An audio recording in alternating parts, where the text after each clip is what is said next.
Alright guys, welcome back to another edition of Raw Intuition Inside Scoop. We've got a very special interview for you today. I'm speaking with Dr. Will Tuttle, who is the author of The World Peace Diet, which in my opinion is one of the best books out there that covers the far-reaching implications of our food choices and offers a universal set of principles that can allow us to become more free, more intelligent, and more compassionate as a species.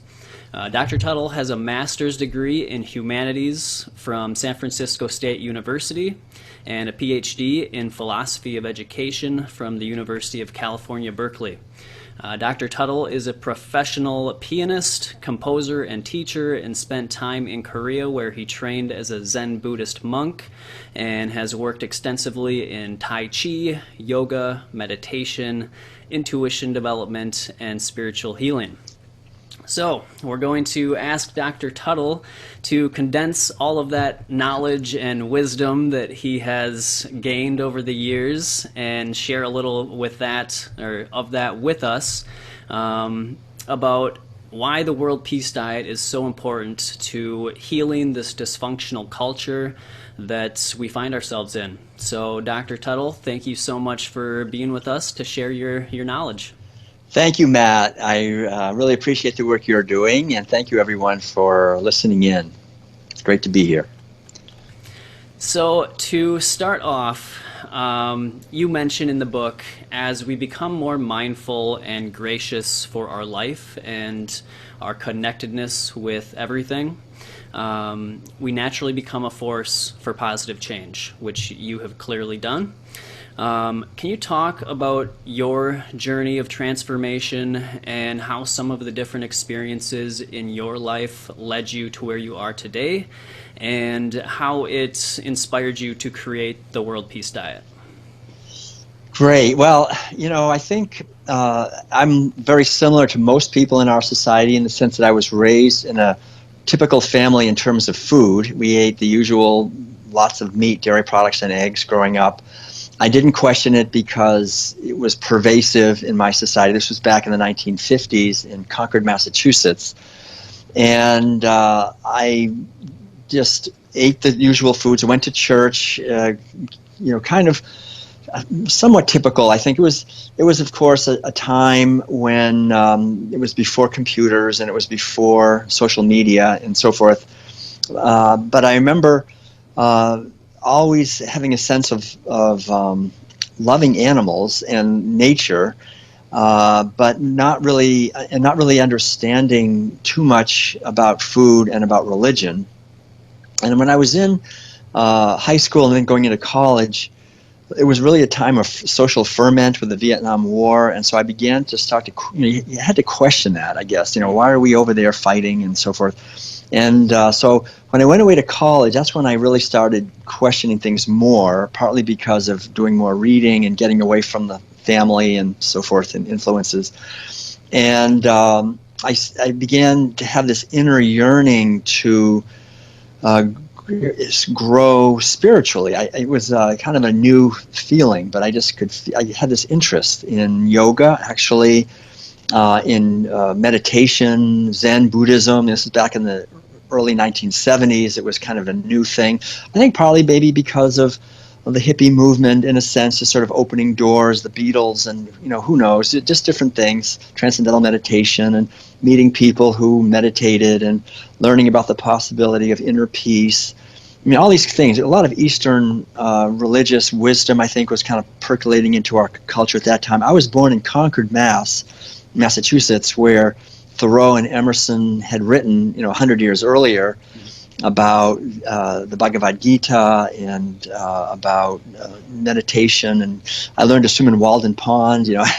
So I had this whole, I guess, on some maybe cellular level, I had Thoreau whispering in my ear or something. I'm not sure what it was, but I just remember thinking, gosh, it's really a tragedy. I remember reading Emerson talking about how the mass of men live lives of quiet desperation, and things are in the saddle and ride mankind. These kinds of things, that I could see it everywhere. This consumerism, this loss of our individual liberty, really our freedom, our loss of a sense of purpose. Here we were bombing all these innocent people in Vietnam. People were going to the store. They were, going to McDonald's. I remember thinking, God, McDonald's, that's the epitome of consumerism and junk and death and everything. Although I was still eating meat and dairy, I couldn't get beyond that. But I was still, but I was actually really struggling, with these questions. And it all culminated basically in me deciding right after college to just leave home. And I was talking about all of this stuff with my younger brother, Ed, and to my delight, he absolutely, totally agreed with me. He said, "You're right. We don't want to just go into the world and just take a job and then, when we're 70 years old, wonder why were we born on this earth? What did we do? Did we just waste our life? We want to find out who we are. We want to find out what our purpose is." And so we both felt that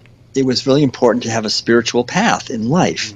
And we really started to do reading about that, and we discovered a book, several books on Zen, but one book by a guy named Ramana Maharshi, who was a sage in India, and we just loved everything he said, because he basically said, ask the question, who am I?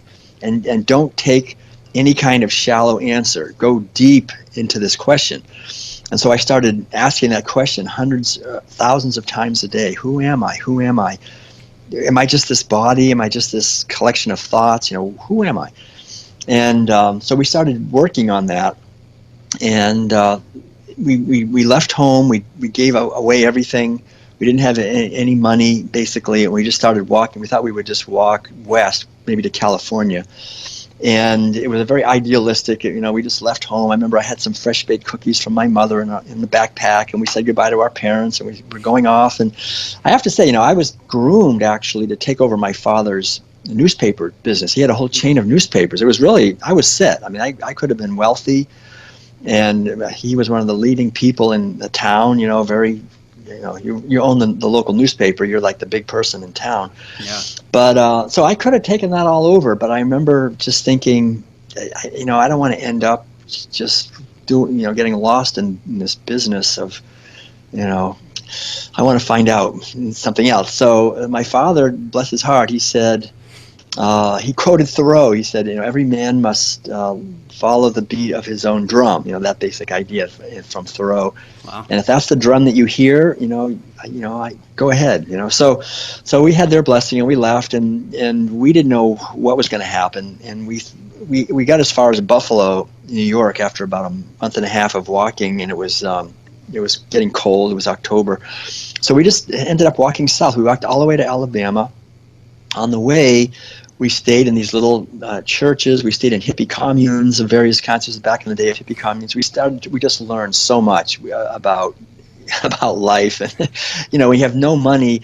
We're just vulnerable. We just spent the night by the side of the road, or like I say, in churches or in people's houses, or just whatever, and get food wherever we could get it. And so it was very interesting. But we kept meditating. That was the main thing. And so we weren't just wandering. We were really meditating. We were like wandering sadhus, in the sense of, like in India, how people would just go and not worry about food and not worry about shelter. Just focus on the most important thing. Like Jesus said, seek ye first the kingdom of heaven, and everything else shall be added unto you. That was our mantra. We're just going to go for the highest thing. We want to understand the truth and not worry about it. And people in these churches, when we would stay, they'd say, well, talk to us about what you're doing. And we would tell them, and they'd say, wow, that's amazing. You're doing what Jesus said you should do. And they were actually very supportive. We didn't tell them that we were reading books from India or something. We just said we're praying and meditating, and we talked to the Sunday school kids, and they thought it was interesting, and because we were in these little tiny towns in West Virginia, Kentucky, Tennessee, in the Bible Belt. I didn't know what the Bible Belt was, growing up in New England, but I found out. They try to save you every night. It was very intense. Really, it was very intense. But eventually we ended up at this community called The Farm, which at that point was the largest hippie commune in the world, about almost 1,000 people mainly from Northern California. And they were all creating this this whole community in the middle of the Bible Belt in Tennessee. It was really, people, as we got there, they said, don't go to the farm. There's a bunch of crazy hippies there. Don't go there, don't go there. And we thought, we want to go there. So we went there, and they were all vegetarians. That was the thing. They were actually all vegans. Okay. They couldn't say vegan because no one heard of the word in 1975, but they didn't eat meat or dairy or eggs, and they did it for ethical reasons. So that's basically vegan. And they did it for ethical reasons for animals and for people, because most of the food we're growing, we're feeding to animals while people are going hungry. And they said they wanted to create a world of peace, and food shortages cause conflict. And so they were eating lower on the food chain, so there's enough food for everyone to eat. So that was it. I heard that, and I saw their example, and we ate together these meals, plant-based meals. And so I've never eaten meat in my life since 1975. That's like 43 years ago now. Yeah. And it was so great, that example, because it brought everything together. We were still meditating. I remember like a few weeks before that, we were really hungry, and I had a fishing pole. We were staying. This guy said we could stay in this little cabin he had, and I remember catching fish and killing them, and just thinking, this doesn't seem right. Here I am meditating every day for peace and harmony and freedom, and then I deceive this poor fish, pull her out of the water, slam her down, cut her open. It's like, that's crazy. I don't want to do that. And so then I had this example of people who weren't doing that, and so that was it. I never looked back. I've never eaten meat again. And I'm so grateful for that opportunity. And they were doing it for spiritual reasons, and they were mostly students of Suzuki Roshi. So it was a really good kind of connection to Zen for me, also being there. Were you going to ask something, or? No, okay. I was just going to say how that story that your story is just so inspiring to me, and it's amazing to me. I was just thinking how it's hard to believe anybody would even ever find out about veganism back before the days of the internet. Right. Most of it was from books. Is that where? Oh well, for me it was just this walk, and we ended up in a vegan community, and they were. They were doing it really because people knew. Francis Moore Lepay had written a book, Diet for a Small Planet. So that was part of it, about how if we want to feed everybody, we have to go to a plant-based diet. Mm-hmm. And so that was part of it. And then the Zen tradition is pretty much plant-based also, for ethical reasons. Yep. And so we went vegetarian at that point, and then continued on, walked to Alabama, lived in a Zen center there, and then came to San Francisco and lived in Tibetan Buddhist center in San Francisco, and then got affiliated again with a Korean Buddhist center in Oakland, and then I became a vegan. There was 5 years in there where I was vegetarian, but I was still eating dairy and eggs. I didn't really. It was so new back then. Even at the farm, we made the very first vegan ice cream. And so I was aware. it was called Ice Bean. It was terrible, but it was it was only soybeans and sugar and water, and that was it. But so I was aware, I guess, I was in at the very, very beginnings of veganism in this country, which I feel very fortunate for. But when I went vegan in 1980. That was almost unheard of, but I guess I learned because I from the very beginning I was vegetarian. I was already an activist. I was already saying, we shouldn't be eating meat, and I was trying to promote this idea to anyone who would listen.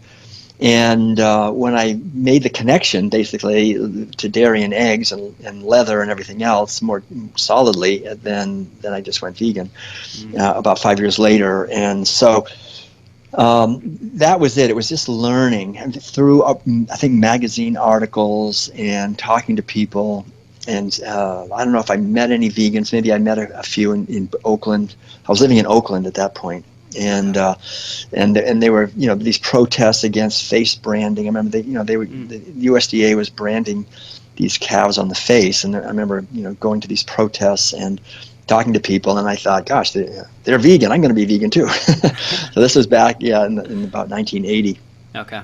Yeah. So that was the journey, but a few years after that, I went to Korea and I became a Zen monk. I was living in these Buddhist meditation centers where everybody was mostly vegetarian. Very few people were actually vegan. But when I got to Korea, I was in a spiritual community, a monastery that had existed in Korea since the 1200s, and it had been vegan the entire time. It was a vegan community from the beginning. Wow. Because the whole teaching of ahimsa, from in the Sanskrit, that word means nonviolence. That's really the foundational teaching.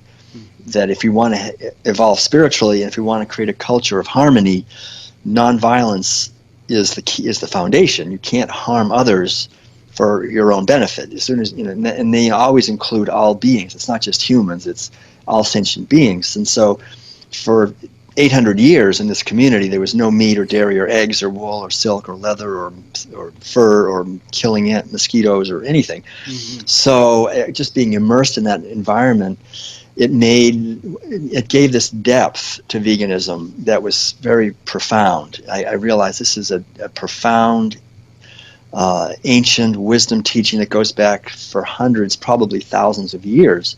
It's not a new thing. It's not a new internet thing. It's an ancient wisdom, and we were practicing that as part of a very intense meditation. I mean, I was getting up every morning at 2:30 to start the day, and we would meditate right until 9 o'clock at night. Just from 3, we would start meditating at 3 till 9 at night, and sitting on the floor, just enduring the whole thing. And but being in a monastery where we practiced intense meditation in conjunction with veganism, to me, they go together perfectly, because when you're quieting the mind, you don't want to be eating meat and dairy products and eggs. Those clog up all the, not just our physical bodies, but just eating all that violence and misery and terror and fear and pain and the hormones and so forth. So people understand that cleaning the body, cleaning the mind, acting with love and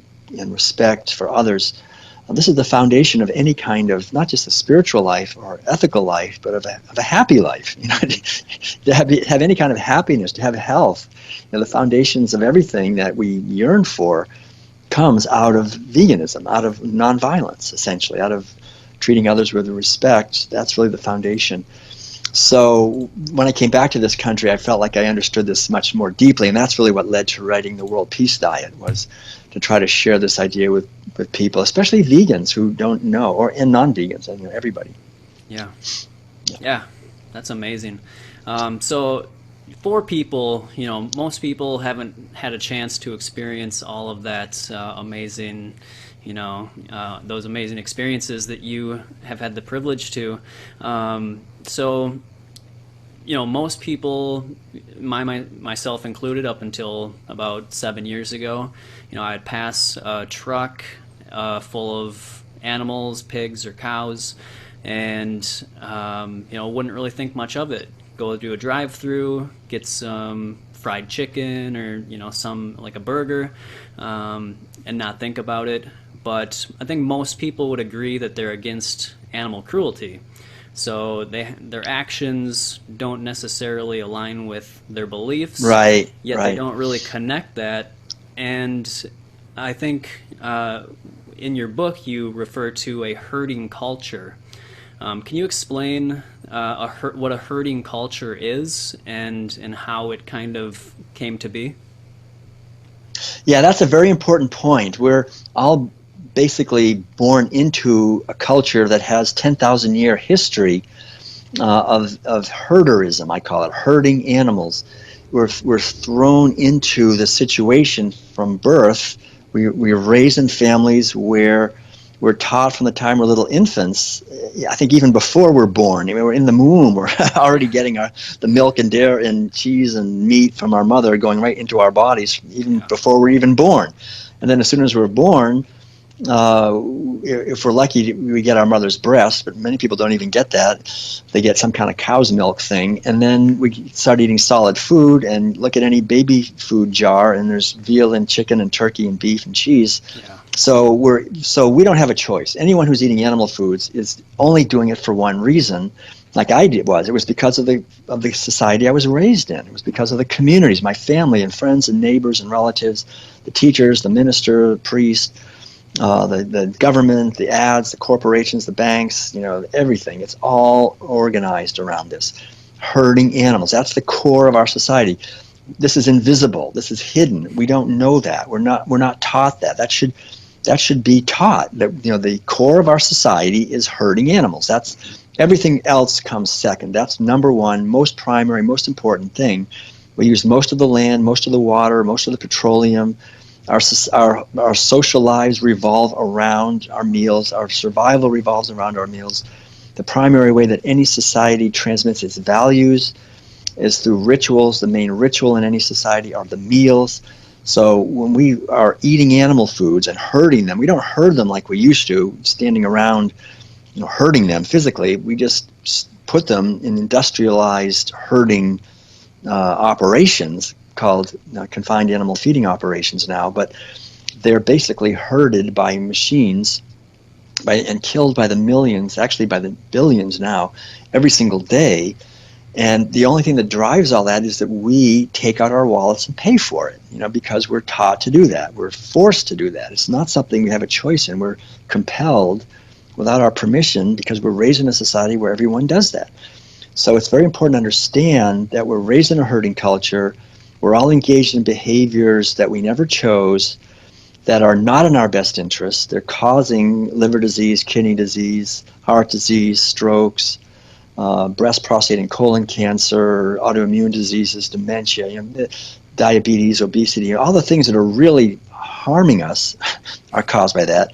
The devastation to our ecosystems, the complete destruction of rainforests at an acre per second right now to grow soybeans to feed to imprisoned cows and pigs and fishes, the destruction of ocean habitat, the destruction of soil, the climate destabilization, all these things are the fact that we have all this hunger and war is directly related to that. We have workers that are stabbing animals that have the highest rates of injuries and suicide, drug addiction, alcoholism, these whole webs of violence in the outer world. And then what it does to the inner landscape of our consciousness and how it forces us to numb ourselves and desensitize ourselves to what we're actually doing, reducing our intelligence and so forth. All these impacts, like you say, all these ramifications and consequences of eating animal foods are just because we're born into a herding culture, and without our permission, we're compelled to participate and destroy the earth and animals and wildlife and hungry people and future generations and our own health and psychological health and spiritual health, and as well as the wisdom that is within us. I refer to as the feminine wisdom, Sophia, is also suppressed. So when I began to study this and realized that when we started herding animals, that was the beginning not only of ownership of land and animals and repression of them and sort of reducing them to mere commodities, but it also marked the beginning for the first time of a wealthy elite class that dominates everybody else. That's a direct result of animal agriculture. You have this wealthy elite class that owns livestock, and livestock are the foundation of wealth even today. And especially in any herding culture that's based on herding, the more cows and sheep and goats you have, the more wealth you have. And if you just look historically, and I used to teach these college courses, so for me it was very vivid. I was teaching the Epic of Gilgamesh and the Iliad, the Odyssey, the ancient Greek tragedies, the Old Testament writings. I was teaching that as part when I taught college courses in mythology and in world religions and so forth. I was teaching exactly what I was realizing, that the ancient kings, they were basically dominating everybody under them, and they invented war. There had never been war before, but once we started owning animals as property for food, we began this whole thing with the wealthy elite trying to increase their wealth by taking the wealth of other herders, other kings. And the word capita means capital. We get our word capital. Capitalism means head. So anyway, the war and capitalism and slavery, whoever lost the war, the people who lost the war became the property of the victors. So all of this, the domination of women females were seen as breeders.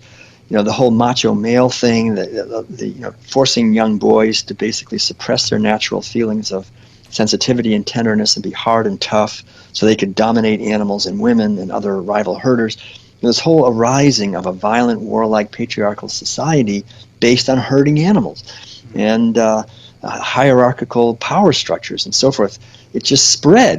That culture spread and destroyed the more peaceful cultures, and we're born into it today. It's spread throughout the entire world, and it's still spreading through these large corporations and financial institutions and governmental institutions. So just understanding that and realizing if we continue on this trajectory, this pathway, it's taking us into a certain bad future. I mean, we don't know what it's going to be, but when you have 7.5 billion people doing this, we don't have enough land and water. We're seeing more and more war and devastation. It's shutting down our natural wisdom. It's causing more disease. It's enriching a tiny elite more and more. I mean, the whole thing is unsustainable, and it's unnecessary. And so if we want to be part of the solution to this problem, we have to go to the roots of it, and that's herding. That's the herder culture. We don't need to herd animals. 10,000 years ago, people thought they had to for some reason. Okay, whatever, let them do it. But today, it's completely counterproductive. It's anti-rational. It's definitely anti-ethical. It's definitely anti-sustainable. It's anti-everything that we care about. And so the good news is when we move to a plant-based diet that's healthy, organic, and not without a lot of preservatives and added fat and sugar and salt and so forth, then we really create a wonderful foundation for ourselves and for the earth and for everyone. And it's something that we can all do as individuals, and then we can share these ideas with other people like you're doing. And I think that's probably the best use of our time on this earth at this time, to do that. Yeah, I agree. So, I mean, it seems like so much of a herding culture goes against our natural intuition. Right. It relies on basically us not listening or following our intuition. So does I guess those who are in control of a herding culture, I mean, do they use ways to intentionally suppress our intuition or disconnect us from intuition? And, does fear play into this? Does that affect our ability to listen to our intuition? Or how does that all factor in? That's a good question. I don't like to necessarily blame certain people for willfully dominating and exploiting everybody else, although it probably is what's happening. The thing is that there's a system in place, and people are born into that system. Some people are born into the wealthy classes, or they get there somehow. Yeah.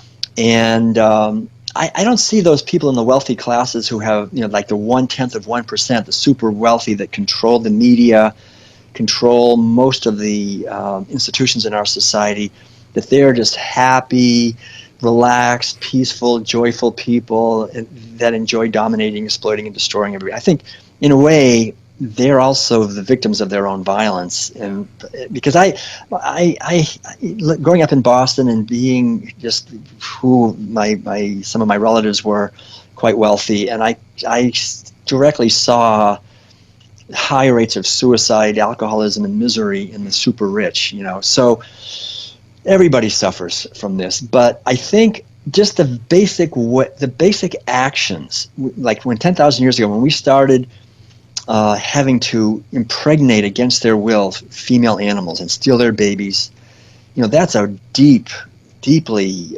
perverse action. We all know in our bones that if there's one thing we should not mess with, it's mothers giving birth to their babies and then nursing their babies and caring for their babies. But with animal agriculture, that's the one thing you have to steal the baby and kill the baby, and the mother doesn't want you to do that, but you have to.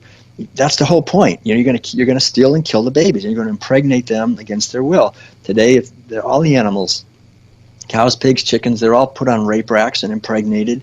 Their babies are stolen and killed. So we're doing this on a massive scale.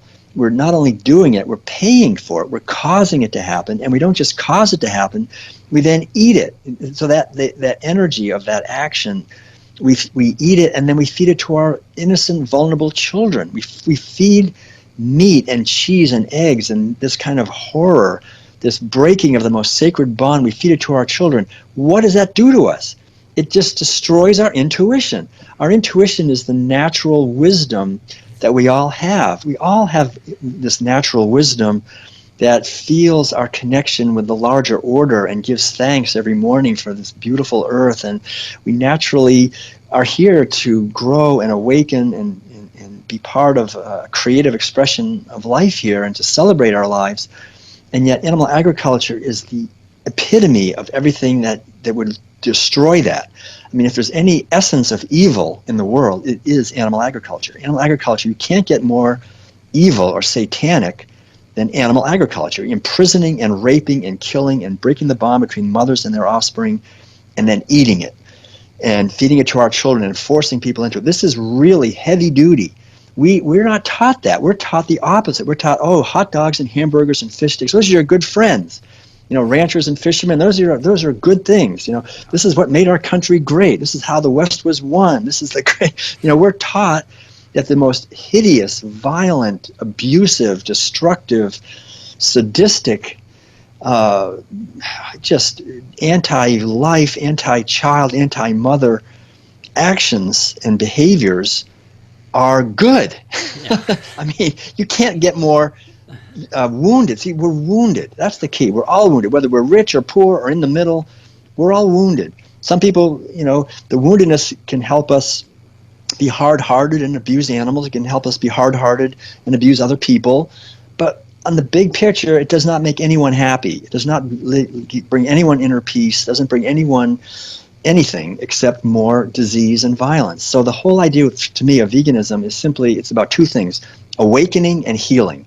It's healing the wounds that we've all endured at a deep level by being compelled as kids to eat this stuff and to shut down our intuition, our inner wisdom that would say, whoa, whoa, whoa, what am I eating? I don't want to eat that. You know, and then not only healing, but then awakening out of the hypnotic trance that we're in. Anyone eating animal foods is in a trance. You cannot not be in a trance if you're eating animal foods. It's impossible because you wouldn't do it on your own. We would never, we're being exploited. Anyone eating animal foods is being exploited because they're definitely going to spend a lot more money on drugs and pharmaceuticals and everything else and not make the connections. So the whole idea is to make connections, feed our natural intelligence, feed our natural sensitivity, feed our natural intuition, this inner wisdom, this feminine wisdom. I think it's both feminine and masculine. You know, masculine is protection and the feminine is love and nurturing. And these capacities are suppressed by animal agriculture, which devastates everything and rationalizes it. So we're good at rationalizing everything and making excuses for everything and explaining everything, because we want to conform. That's the reason we eat animal foods. We want to be like everybody else. We're afraid not to be different. You know, we're afraid to be different. We're afraid not to be the same, and we have this self-image, and all these are all aspects of wounds that we've endured. So the whole idea really is not to blame anyone or shame or criticize or say, just to see, we're born into an obsolete system based on herding animals. If we were born as cows and pigs and chickens, we would know this is not a good system. Since we're born as humans, since we're born as the privileged ones, we somehow think, well, it's a good system because we get to eat all this delicious bacon, right? It's not a good system, believe me. I mean, once we see this, that we're eating misery and violence and we're eating disease and devastation, and it's not going to lead anywhere but to more devastation. And we can see it happening. Anyone who's half awake today can see that the trajectory that we're on is really suicidal. I mean, cutting down, destroying the lungs of the earth and the oceans of the earth, and destroying habitat for wildlife, using our energy for creating weapons and so forth. We will commit suicide without even knowing why we did it because we're not aware. So it's really about awareness, healing, and awakening. And I think that's the underlying good news in this whole thing, is that we can definitely feed everyone on a fraction of the land. It's definitely not our true nature to be doing this. It's like holding I talk about it in the World Peace Side, holding a ball underwater. We have to all of us use a lot of energy every day just holding this ball underwater. Because the ball always wants to come up. Our own natural intuition, our natural wisdom, it wants to come up. It wants to say, what am I doing? What am I doing? So we use a lot of energy just not thinking, eating it anyway, pretending that we don't understand, pretending to be asleep in a sense. And the more vegans there are, that's the great thing. The more people go vegan, the more people there are saying, hey, you don't have to do this. The more people are going, And then so it's challenging. People in a way hate vegans because we sort of remind them of something that they don't want to look at. But on a deep level, I think people love vegans because we are the only ones who can really heal the situation on the planet right now. People who are not eating animal foods are actually part of the problem. And so the whole idea is to just, again, somehow skillfully share these ideas, just tell our own story and what we've understood, to help people free themselves and heal these wounds so that we can create the world that we can create, which is one of harmony and peace. There's nothing stopping us from that except this obsolete food orientation and the whole range of injustice and the mentality of domination and exploitation that requires. So it's giving up the behavior, but also we have to give up the mentality. And that's an important point, just to understand that when we're vegans, that doesn't automatically mean that we're now suddenly, totally enlightened or something, that we're not, I've met a lot of vegans who are still racist or still sexist or still, we still have those wounds. So so going vegan is just the beginning. We shouldn't think that now we're vegans, we're any better. We're not any better anyway, but it's just a matter of, now we have to really work on ourselves. That's a very important point. We shouldn't think, oh, we're vegans, now we have to change everybody else. I say we're vegans, now we have to really work on ourselves so that we can actually plant seeds of transformation effectively, because we're living what we say. We're living kindness and respect for all life. Yeah. So what aspects specifically do you think are really keeping people from, like they'll see slaughterhouse footage and even know innately, they know that it's wrong, but they are just so emotionally attached to the food that they're eating? Are there just certain things that are creating this mindset in people, or is it an addiction, or what do you think on that? I think it's two main things. One is there's, I think, a very deep program across all species, really, that the most significant education that the parents give their offspring, whether it's ducks, whether it's bears, or whether it's humans, it's eat this, don't eat that. That teaching that's the deepest, most profound survival level. So when we're taught by our parents that this is what we should eat, that it's like something in us just does not want to change that. Plus, when we have the whole tribe, our friends and family and everyone is also eating that, there's a very deep, no, I'm not going to change that. So when a vegan comes into the room, all these alarm bells go off. It's like, oh, this guy, he's from another tribe. He's questioning my mother's beef stew and my father's barbecue. He's a bad person. Stay away. We don't want to have that questioned. And then on top of that, our own taste buds have evolved to sort of like the mouthfeel and the taste of these foods, and our self-image is wrapped up. And I'm the kind of person, I like a breast, I don't like the leg, or I like the dark, or whatever. I like it well done or not, or we have that stuff going on. So our self-image is involved. And then it's probably physically addictive also. I mean, for sure, dairy products are well understood to create casomorphines, which are addictive physically. So it's like giving up cigarettes in many ways. It's very physically addictive, challenging to do that. And there's evidence that also that many meats are like that too, especially things like bologna and salami and so forth. There's so many chemicals and so forth. So it's physically addictive, but it's more, I think, emotionally, sociologically. And I think if someone hasn't matured psychologically to the point where they're strong enough to actually say, I'm going to be different than my parents, I'm going to be different than the tribe, I'm going to live my own life because I'm here, I'm a spiritual being, or I'm an ethical being, or I'm an intellectual being, or something. I mean, get out from under just being a tribal being and just sort of mindlessly, I don't mean that in a negative way, but just sort of without without real awareness, just sort of continuing the patterns that have been put into me and putting them into my children, and just, if someone doesn't reach the point where they've matured to that point, then they're not. It's going to be very difficult for them to actually change. But I think that there's an inner ripening process that happens, and it's hard to speed that up. But I think we can encourage it. We can encourage that ripening process by modeling it ourselves, by being an example of that, and like we're doing now, talking about these ideas.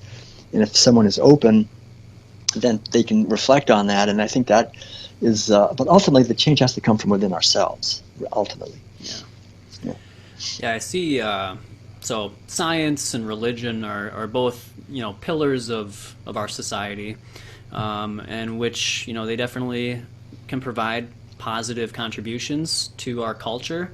But how have they also played a part in kind of protecting the herding culture mentality?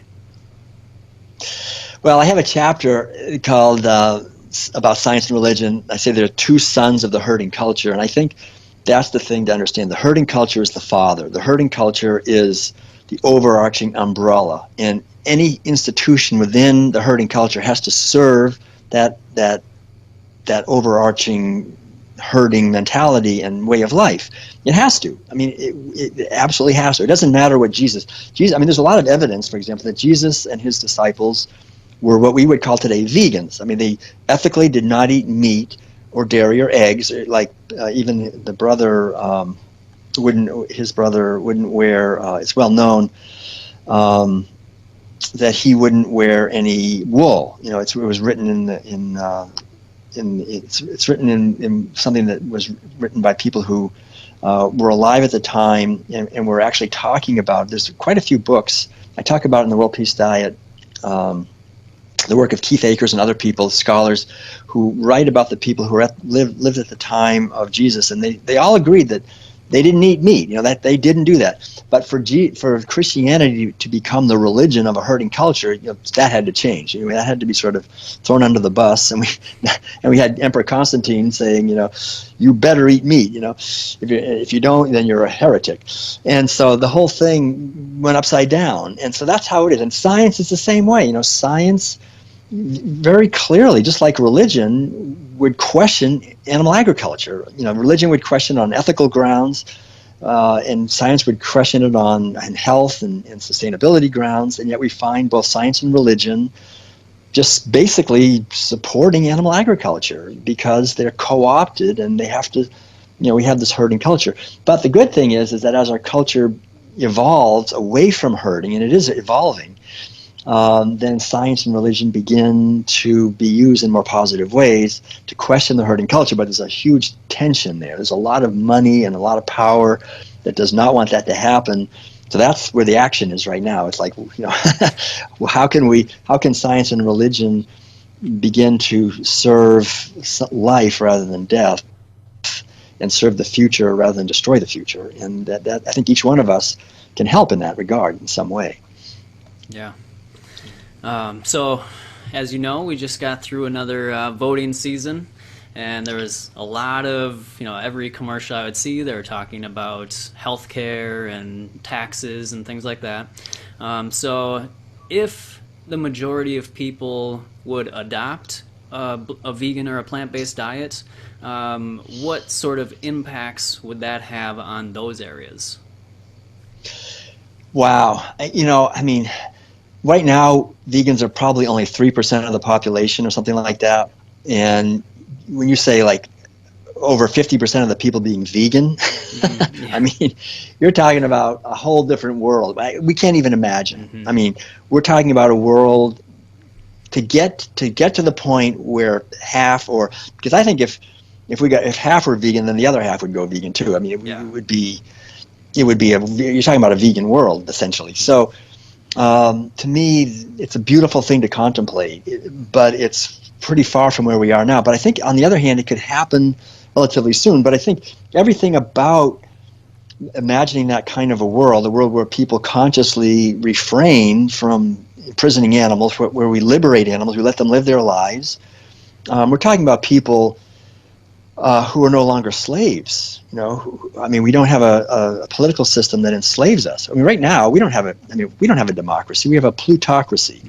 We have an oligarchy. We have a wealthy elite that they have two political parties that are one party. There's only one party. I mean, they're both about war, and they're both about a wealthy elite continuing to control everything. And they play this game that you can vote for this one or vote for that one, but it's just one party. There's not two parties. Yeah. So but we get, you can never have a government that's more evolved than the people in that country, right, or in that who are voting or who are there. So if we want a better government, it's up to us to evolve, and then we will have a more evolved government, and we'll have a much healthier economy as well. I mean, massive amounts of money are going into healthcare, massive amounts of money going into war, and huge amounts of money into environmental devastation. I mean, what are we thinking? But again, the whole idea is if you're eating animal foods, the whole teaching of animal foods is don't make the connection, just follow orders. The authorities know what's true. You don't know anything. You don't have any intuition. Just eat your meat and get vaccinated and take the drugs and all these things that are all reducing our natural health, reducing our natural intelligence, reducing our natural ability to govern ourselves.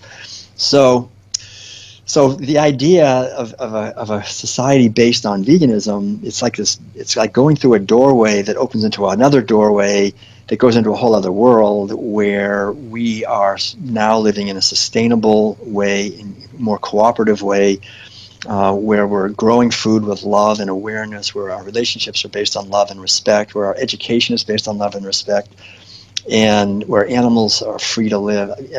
We're talking about the planet that we are designed for. We certainly could. Our natural wisdom, our natural sense of kindness and caring, and our creative abilities, we could certainly live in this kind of a world. It's just that animal agriculture just strips those abilities away and throws us basically into a whole different situation. So I think imagining that kind of a future world, it's a great exercise, and it's a beautiful thing to think that we can be agents in helping to bring that about. But imagining the economy, it would be so different. I think much more people living closer to the earth, growing food with awareness. And I think when we grow food with awareness, without any animal inputs, without any bone meal or blood meal, without any manure, recent studies have shown that it's actually more efficient. You get more yield per acre without animal inputs. And the food itself would become medicine, right? When we grow food with love, the plants have a tremendous intelligence. And I think we look at plants the way we look at animals. We look at animals like they're stupid, they're just objects, they're just here for us to eat. We look at plants like they're just plants. We just douse pesticide, herbicides, fungicides. We genetically engineer them. This is all animal agriculture. It's the satanic. That's all I can say. The ridiculously ignorant violation of natural wisdom. When we see the intelligence of plants, and we grow tomatoes or cucumbers or potatoes, whatever, breadfruits and all these things with love, that love comes right back to us. We're eating love, and we have even more love to give. And we see that. We have a garden now. We grow.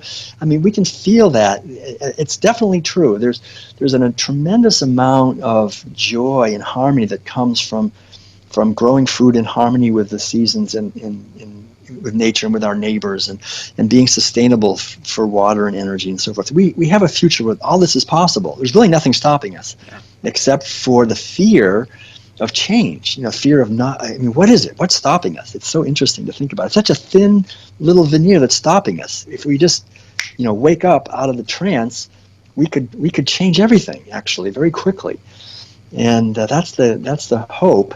In a sense, but each one of us, I think, again, has to work on ourselves and try to institute these changes in ourselves and create a space of love around us. Our home can be a space of love in our yard, and then let that space of love expand to more and more touch more and more people.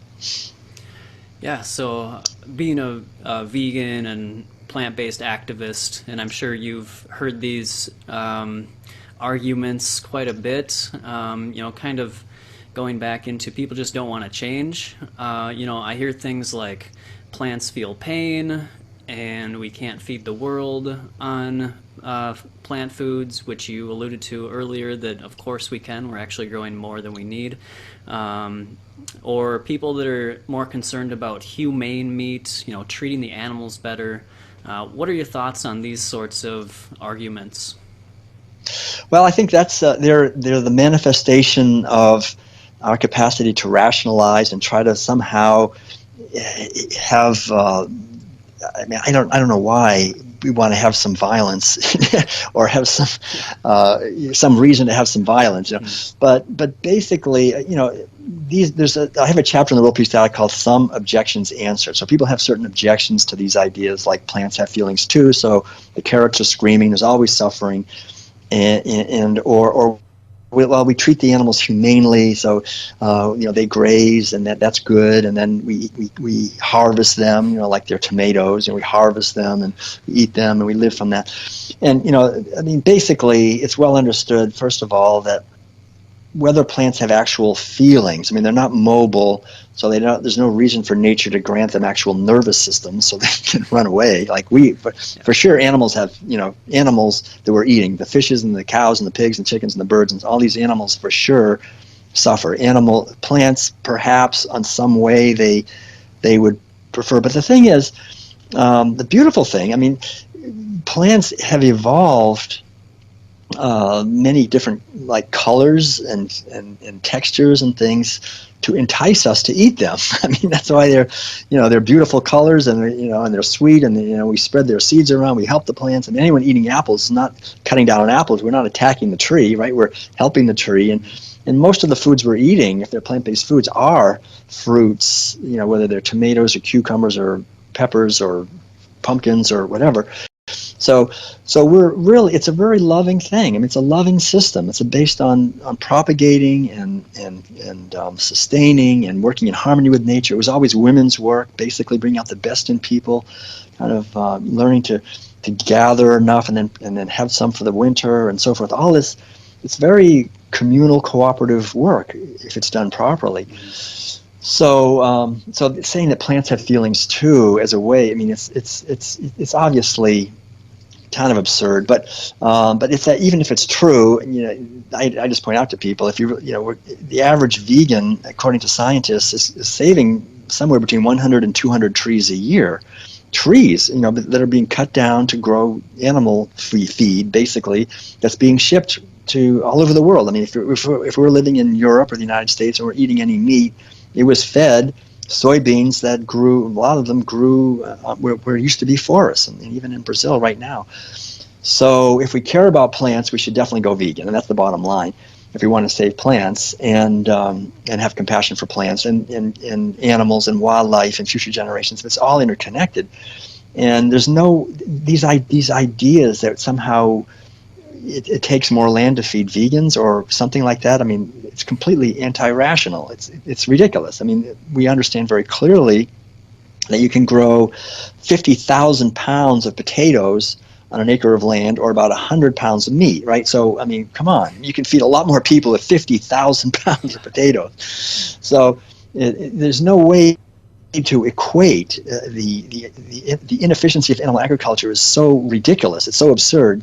The only problem is, I understand this very clearly because I was raised in a newspaper family, that the media and we get our worldview, the narrative that we get is primarily through the media, and the media is basically beholden to advertisers. My father, he used to say, we can't run that article because the advertisers wouldn't like it.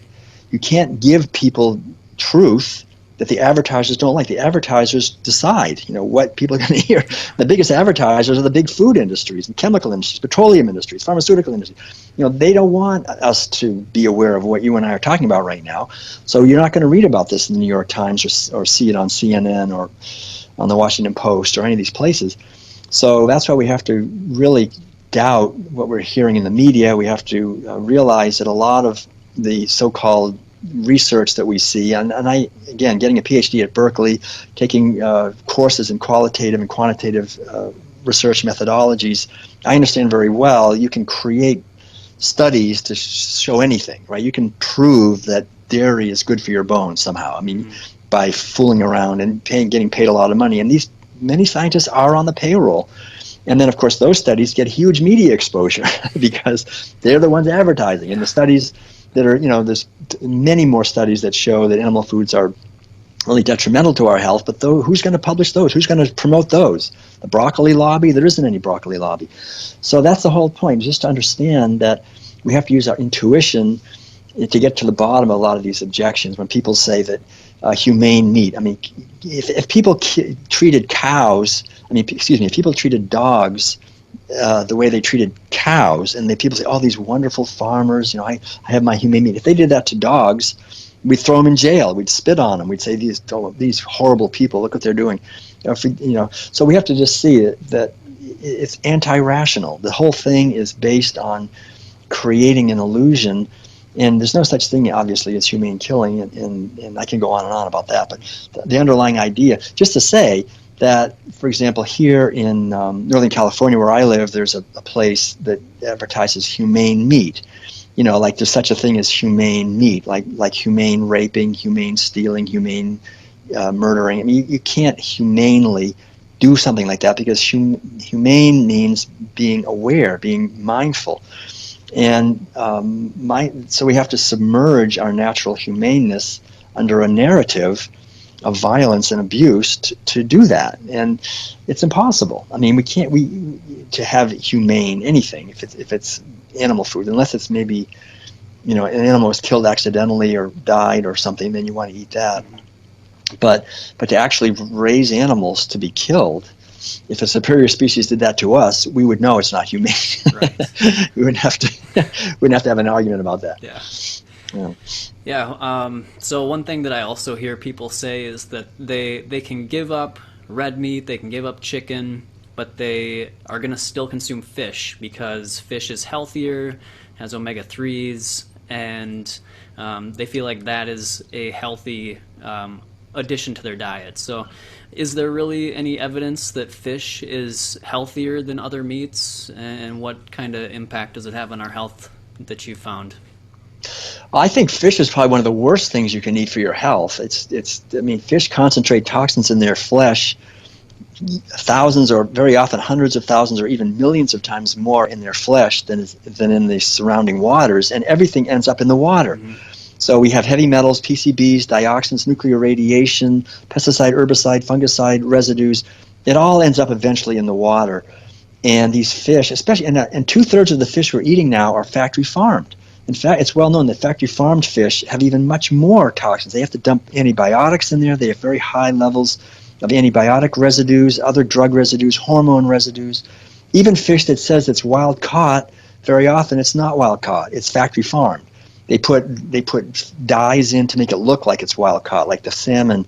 They put these dyes in that are carcinogenic to make the flesh look pink rather than gray, which is what it would be.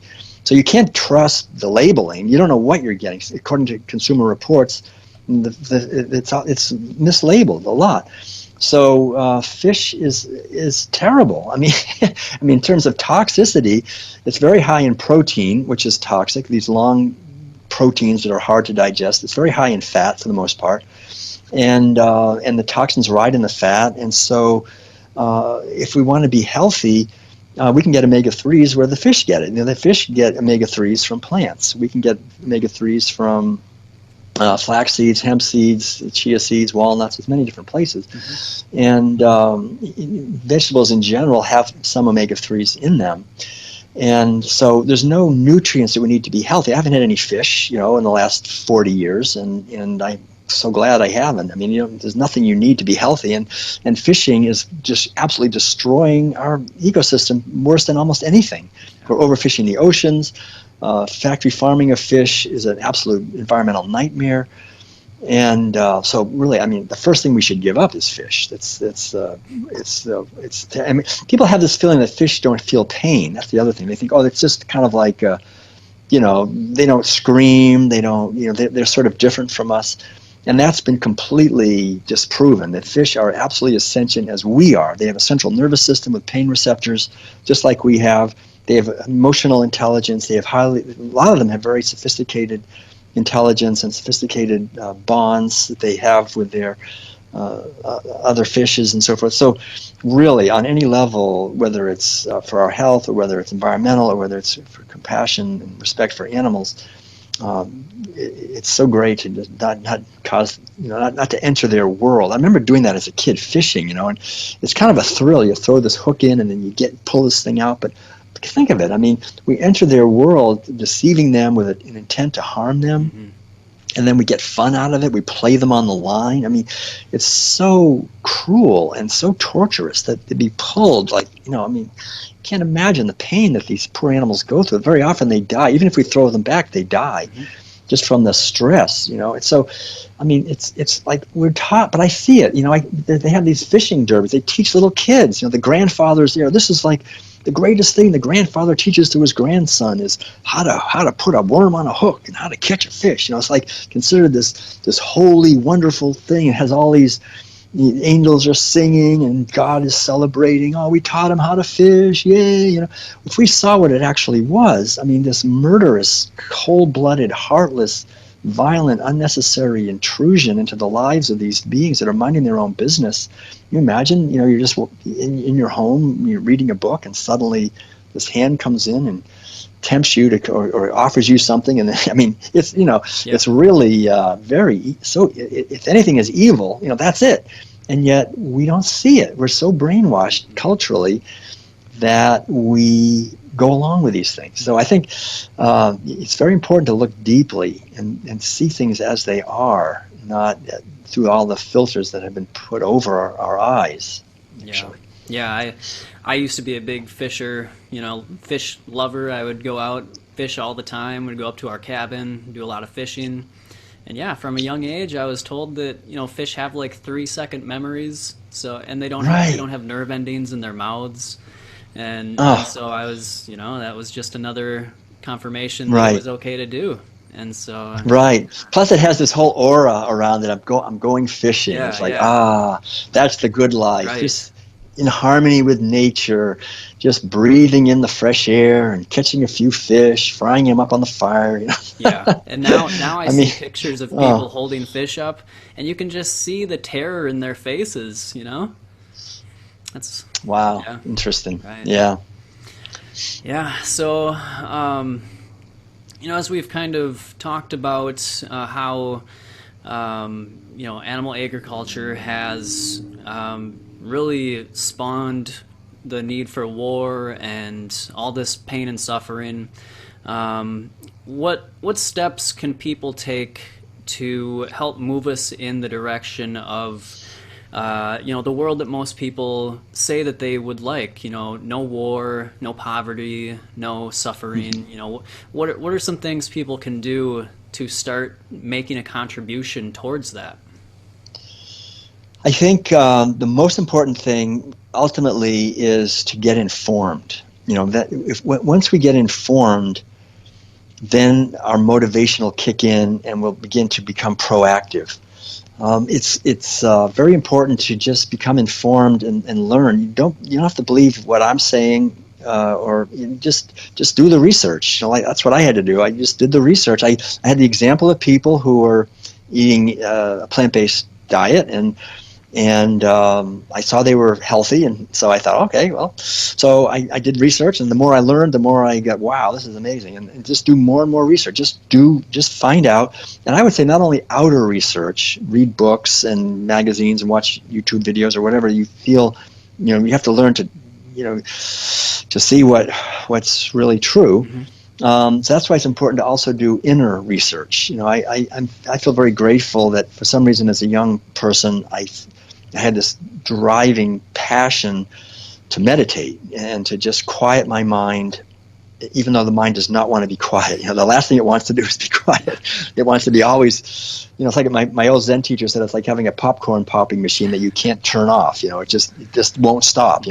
These thoughts are going. And if we look carefully and just keep, every day spend, at least an hour just watching the mind and see the mind is always throwing up all these. And where do these thoughts come from? They're not usually our thoughts. They're coming from the media, from our parents, from our friends. Yeah. We're chewing on things, but we identify with those thoughts, and we think that I want what my thoughts want me to want. And so to learn to understand our mind, to understand how we've been programmed. When I realized, it took me thousands of hours of meditation to really understand how my mind had been colonized by a force, basically.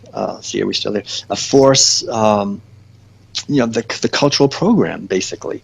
And so when I realized how my mind had been colonized, and then I realized that the safest place is my own inner silence, to just be present, to cultivate this inner receptivity. And I think by doing that, we create a sacred space within us where we can then look out into the world and we can begin to actually clearly, rationally understand what's going on. And that inner work is something we're not taught to do. We're always taught not to do that. We're taught to be busy all the time, to be searching, to be changing other people, changing, this whatever. But to actually work with our consciousness, to connect with our inner, the inner still small voice, that whispers wisdom in our ear, to question this, and maybe, because if we don't do that, if we're not relying on that wisdom, then what are we relying on to guide us in our life? It's just the conditioning. Yeah. It's always yelling in our ear, do this, that conditioning is so loud, and we're pushed, everyone, to make enough money. That's part of the system, is to make everyone so freaked out all the time, financially, in other ways, that we abandon our intuition. So to take time, no matter what happens, get up early if we have to sit in silence and just cultivate this connection with ourself, with our inner, the eternal self, the self that was never born and will never die, the consciousness that is our true nature, that is our true sanity, and that is our purpose. And to just have that kind of foundation, and then combine that, I think, with questioning the official narratives that we hear in our society, and see that we all know in our bones that whatever we sow, we're going to reap. If we're going to plant certain seeds, carrot seeds, I'm not going to get onions, I'm going to get carrots. If I keep planting violence or keep planting whatever, if I plant love and respect and joy and freedom and try to help others and try to be kind and so forth, that it does come back. In a way, it's the great irony. The more we try to sort of be selfish and get what we want, the more miserable we get. The more we say, okay, I'm going to just help other people and try to be a friend to animals and to hungry people and to poor people, the more actually we just find we may not be the richest person in the world, or we may not be the most famous or whatever, but there's something we're building inside that is happiness, a sense of joy and gratitude. And this is what we bring with us. This is our true nature. When we leave this planet, we can't bring anything except our consciousness. And that's what we're building, I think. And so it's very important, I think, to get out of the materialism that is put in, essentially into us by our society. It looks at everything like it's just matter and just doesn't have anything too deeper than that. And realize there's a much deeper level, actually, to than what we realize.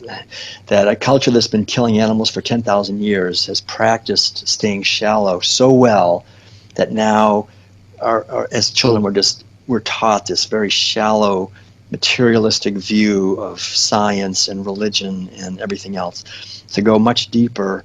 And that takes inner silence. It takes working with our consciousness. But when we do that, we begin to connect with these well springs of joy and freedom and creativity and happiness and compassion within ourselves. And we begin to get this feeling, I don't know how else to say it, but it's like this, looking at you, Matt, I have this feeling, this is a unique being, and you have the unique capacities, and you experience the world, and you have relationships that are so unique to you. And that's, in a sense, the infinite consciousness is enjoying being you, right? I mean, it's like, this is you and you, what you're doing, and it's also enjoying being me, and enjoying being everyone, and also enjoying being a chicken, enjoying being a cow, and when we put these cows and chickens into a prison, or if we put a person into a prison, we're imprisoning, in a sense, the divine creative consciousness that is infinite.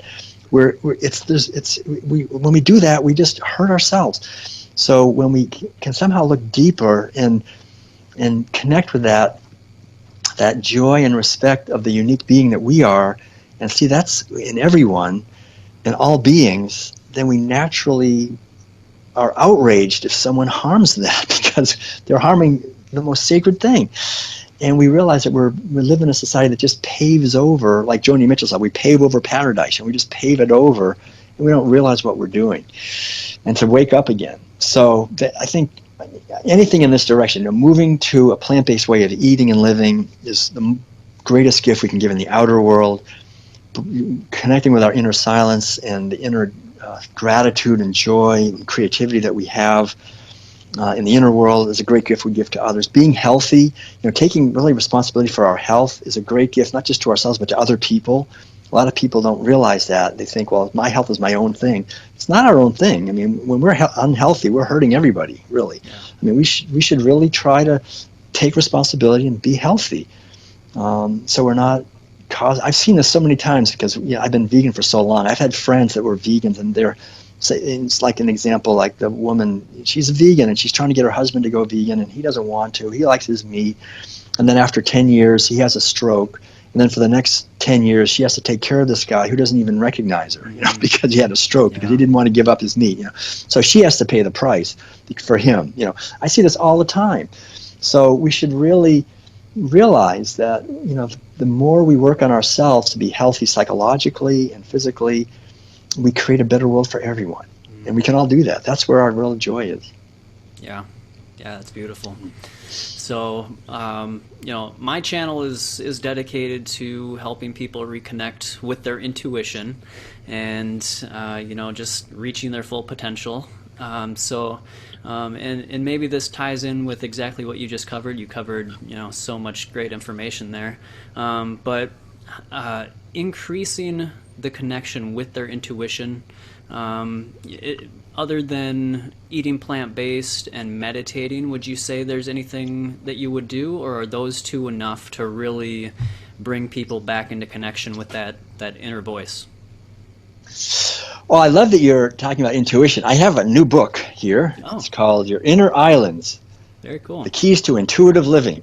And it's based on my PhD. My PhD dissertation at Berkeley was actually on educating intuition in adults. Very cool. So I think that those two things that you just mentioned, moving to a plant-based way of eating and meditating regularly, are really important things. And if we do those, that'll help a lot to develop our intuition. Other things that I talk about in the World Peace Diet that are helpful are to work with our dreams. We all dream at night. Most people are just completely disconnected from their dreams. And we can get a lot of insight and understanding if we have a dream journal, write down our dreams, use our dreams as a way to like plant seeds before we go to sleep. I like to have some insight about this, and then just see what kind of dreams we have, or if we get any guidance, how we feel in the morning. We can really use our dreams to reconnect with our intuition. We're raised in a society where we just don't do that. The alarm goes off, and we have a cup of coffee, and we run off. Yeah. So to just take time and remember the dream, write it down, work with it symbolically. What does it represent? So that's one thing. Another thing is to just take risks and try new things in general. Just in general. Like anytime I always do things with my right hand, do it with my left hand, or I always go to work that way, go that way, or anytime we learn something new, like learning a new language or taking up another craft, learning an instrument, trying out art, anything where we break out of the ruts that are in our life. The older we get, usually the deeper the ruts. And so just breaking out of ruts, all of that will open up intuition. It just helps our intuition to get stronger. When we just, anytime we go to another culture and travel and live where they have a different religion or a different language, different way of looking at the world, and just immerse yourself in that and then come back, it's like, wow, that'll help your intuition. So anything like that, look from another point of view. That's why going vegan is so helpful, because not only are we purifying and cleansing, we actually start looking at the world from now we can look at the world from the point of view of the cow and the fish. It broadens our intuition and compassion are very connected. Yeah. And then another thing, I would say, two more things. One is to every day connect with nature. Connecting with nature is a profound way to connect with our intuition. Nature is intuition. If we really look deeply into a tree, or if we take a walk with our bare feet on the earth, or we take a swim in water, or we immerse ourselves in nature, we're feeding our intuition. We tend to put ourselves in these man-made spaces with artificial lighting and artificial temperatures and artificial everything, and getting out of that and just being in the natural world. Then the other thing every day is just to do something creative. Creativity and intuition are very connected. You can't have creativity without intuition. Something fresh coming through. So just do something. Maybe writing a little poetry, or playing a little music, or dancing around, doing some yoga, writing in a journal, teaching or speaking. Just something that you feel is creative. That'll strengthen your intuition too. So I think all those things, compassion and kindness for animals, for other people, that strengthens our intuition also. Yeah, I love all those. That's great. So where can people find more about you? How can they get the World Peace Diet? And do you have any thing that you want to mention to anybody about any projects you're working on or anything like that? Well, thanks. Yeah, we have one main website, worldpeacediet.com, or the other one is connected is just my name, willtuttle.com. They're basically pretty simple websites, but they have our tour schedule. We're doing quite a bit of lecturing and traveling and workshops and concerts. I play the piano. And we have CDs of original piano music. I play the piano. Madeline plays the flute, my wife, so we have some with piano and flute also. She's an artist, so some of her art. We have articles there. You can purchase the World Peace Diet, or of course Amazon, or any bookstore. Your Inner Islands, the book. I have a new book out of music. We also have a book called Circles of Compassion, Essays Connecting Issues of Justice. So that's social justice issues. If you're interested in social justice, veganism, and that's all interconnected. And I have a new book coming out in the next month or two. It's all done. It's just coming out, and it's called Buddhism and Veganism. Mm-hmm. It's about the Buddhist teachings and veganism. And we have another book, Veg Inspirations, a daily inspirational readings from the World Peace Diet. Those will both be out, I think, this year, by December 31st, hopefully. Great. So you can find out more about those on our website also. And if you have any questions, I'm happy to answer questions from people. We have trainings, also the World Peace Diet Facilitator training. If you want to go deeper into these ideas, we have an online training called the Facilitator Training and the Mastery Training. And they're very reasonably priced. They're very, very inexpensive. And it's self-paced. You can just do it on our website, through our website, actually. And we sometimes do these trainings also live. We usually, a few times a year, we do one somewhere in the world. So you can find out more about that also on our website. And so we try to just contribute as best we can. We're going to be going to the southern part of the United States this winter. It'll be January, February, and March. And the vegan cruise out of Florida will be on the East Coast later this month. So you can find out all about those things, and we'd love to say hello to anyone who wants to meet us at any of these places as we're traveling. Terrific. Wow. That's inspiring work, and this interview has been one of my favorites of all time. So I really appreciate you sharing all of this terrific information and just doing the work that you're doing. It's really great. Thank you, Matt. Thank you so much. I really appreciate what you're doing with Raw Intuition. And thank you, everyone, for your caring hearts. And together we can build a more creative and respectful world, for sure. Definitely. All right, guys, so I will put the links to all of Dr. Tuttle's resources in the description box below if you want to check that out. Highly recommend it. And until next time, guys, always follow your raw intuition. Detoxify your mind and body. Be the change you want to see. Small steps towards living better. Small steps to where I want to be.